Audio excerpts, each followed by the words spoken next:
Hello everyone and welcome back to Sunrise Tarot. My name is Leah and today I'm doing a reading for the beautiful sign of Libra for October 2021. I hope all my Libra friends are doing good. As you know, this is a general reading, so there will be parts that do not resonate with you. Only take the parts that do resonate and leave the rest for someone else. I've already meditated on the cards, I've already shuffled the cards, and this is a spread that I have for you today, dear Libra. In the past position, we do have the Six of Cups, clarified by the Two of Wands. In the challenging position, we have the Nine of Cups, clarified by the Eight of Swords.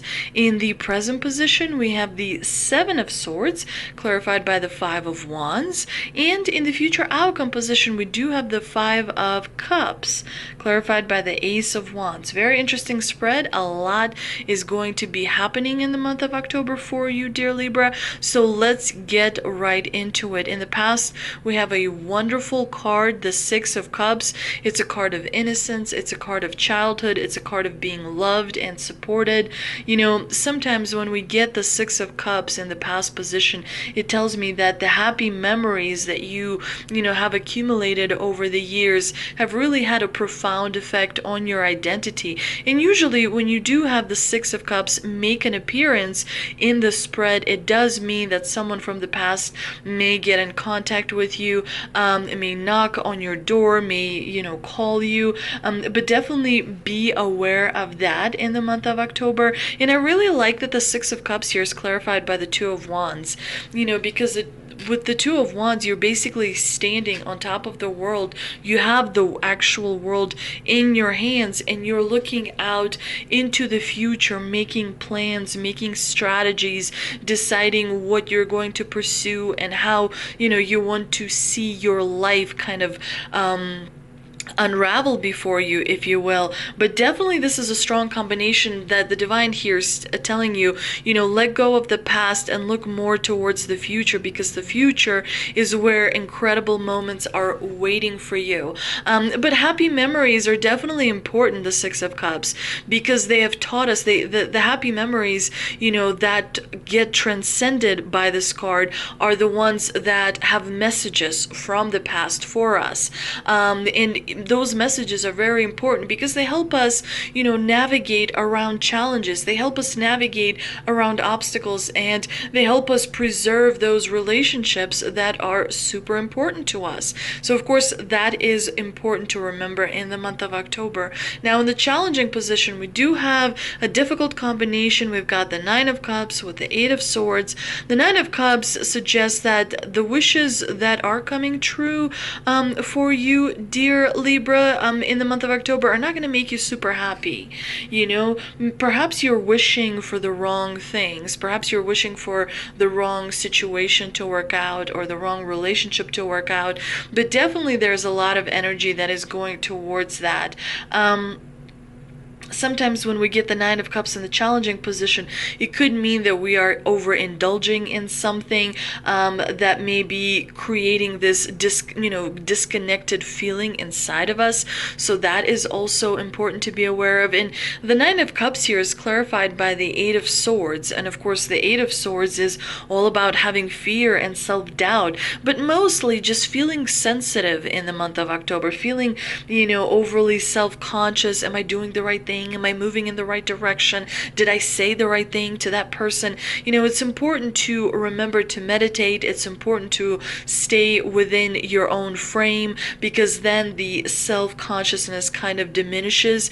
And remember that when you are in high energy mode, it adds up over time. And it is really difficult to stay in high energy mode, right? Because there are people, there are different situations that are constantly, maybe distracting us. The white noise, around us, the news that can be stressful or negative. It's important to stay away from all of that. And it's important to, shut the door or shut off the TV or shut off the radio. It's important to check in with yourself and allow your inner voice to do most of the guiding, because then you will be moving in the right direction and you won't, have self-doubt or fear or the sensitivity even will kind of calm down. But the good thing is when you have the Eight of Swords in the challenging position, it actually minimizes the negative kind of attributes of this card, it's actually not as bad when it appears in the challenging position.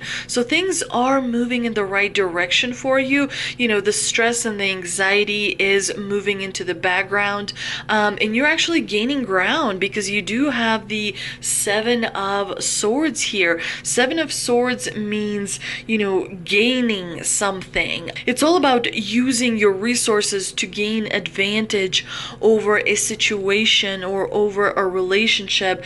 You know, the swords are well known as cards that are challenging to have, but the good thing about the swords is that they move pretty fast because they are represented by the air element. So, you know, on one hand, yes, you will be gaining something, but on the other hand, what is the cost associated with it? Sometimes, you know, our reputation suffers when we gain advantage and other people notice that and, you know, start to sort of talk about it. But the Seven of Swords is also a card of trickery and manipulation. So while you may be getting your way, when you do use manipulation to obtain something, that will definitely kind of come back later and perhaps have a price, you know, for you. There's always a cost associated with the suit of swords, so that is important to remember. But a lot of tarot readers actually think and regard the Seven of Swords as a card of leveling up and a super positive card. So I just wanted to mention that as well. I personally do think that while this is a short-term gain, you are having an advantage over a situation, over a relationship, you are moving forward, but what is the cost that is going to be associated with it later on is generally the question that I do ask.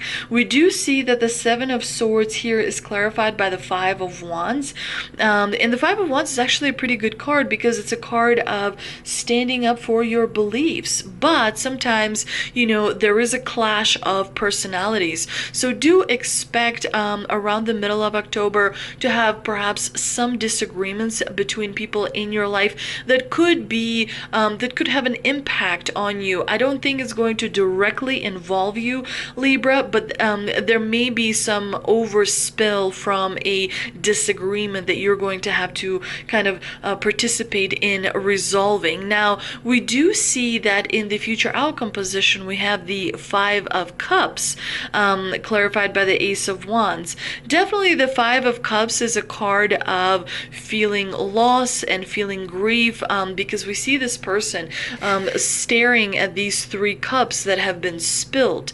So he's kind of fixating on the negative because he doesn't see this house over here. He doesn't see the bridge that leads to the house. He doesn't see the two full cups. He doesn't see what everything he has. And, you know, the Five of Cups is a card that reminds us to be grateful for everything that we do have, because when you come from a place of gratitude, you're able to manifest things into your reality that are incredible.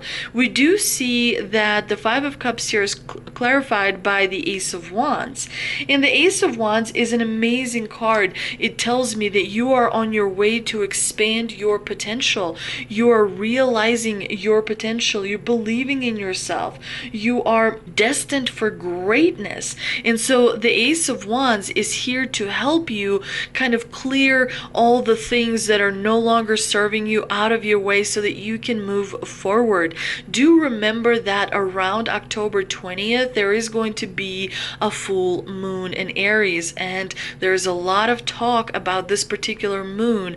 A lot of astrologers, a lot of people who are interested in tarot, who are interested in, you know, understanding how the planet movement affects our lives, are saying that this is going to be one of the most pivotal moons this year, that it's going to affect all of us in many different ways. October 20th.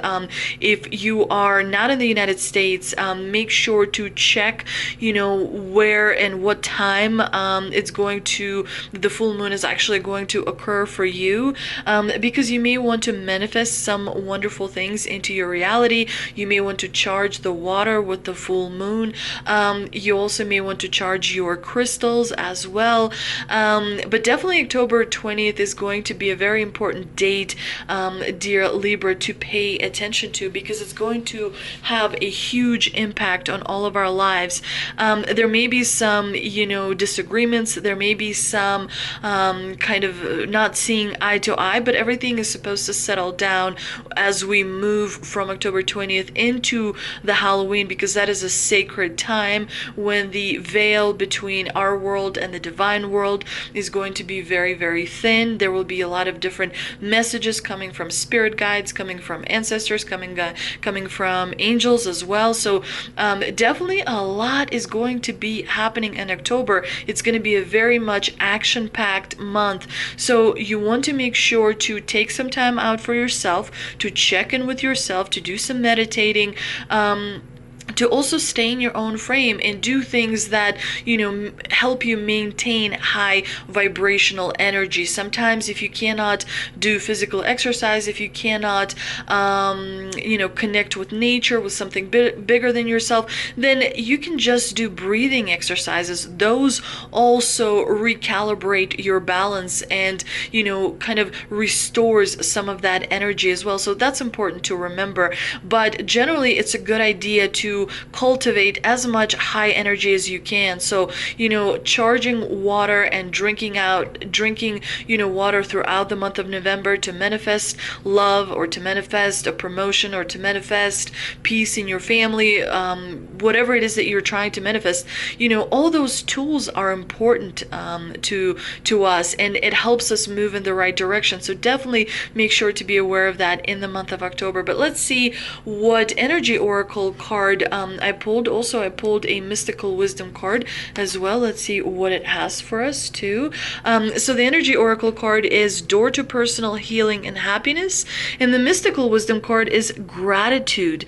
Be grateful for all you have. There's definitely a portal opening October 20th. Make sure to take advantage of that. That does not happen very often, and this particular card tells you that there's a new beginning that's coming in your personal life. This card is an omen of positive change. The beautiful light-filled door opens onto a beautiful garden. Whether you're working on some inner healing, perhaps you are working on breaking an addiction, perhaps you're working on restoring a relationship, or looking to make some external changes in your home, in your work life, in your school life. Maybe you're looking for like a new place to live. Whatever it may be, there are new opportunities coming your way. The changes you've been working on are ready to blossom with wonderful results. So make sure you set your personal intentions and see them through with continued action. When you set an intention and kind of stay committed to the task at hand, you will be surprised how fast things will manifest. And of course, the affirmation for this card is, I'm strong, I'm focused, and I'm self-directed. I have the power to create wonderful new realities in my life. And the divine here is also reminding you about the gratitude. When you feel gratitude for relationships, for different memories, for different experiences, for many different things, then you're able to manifest things and manifest opportunities, manifest materialistic things, manifest relationships, whatever it may be. The feeling of gratitude is a very powerful feeling that opens your subconscious to receive, many different messages from these spirit guides and angels and ancestors as well. So that is definitely important to remember. I hope you enjoyed this reading, dear Libra. If you did, please like, share, and subscribe. Thank you so much for visiting my channel. I appreciate all my subscribers, and I appreciate all your feedback, all your input as well. Again, thank you very much, and I will see you next time.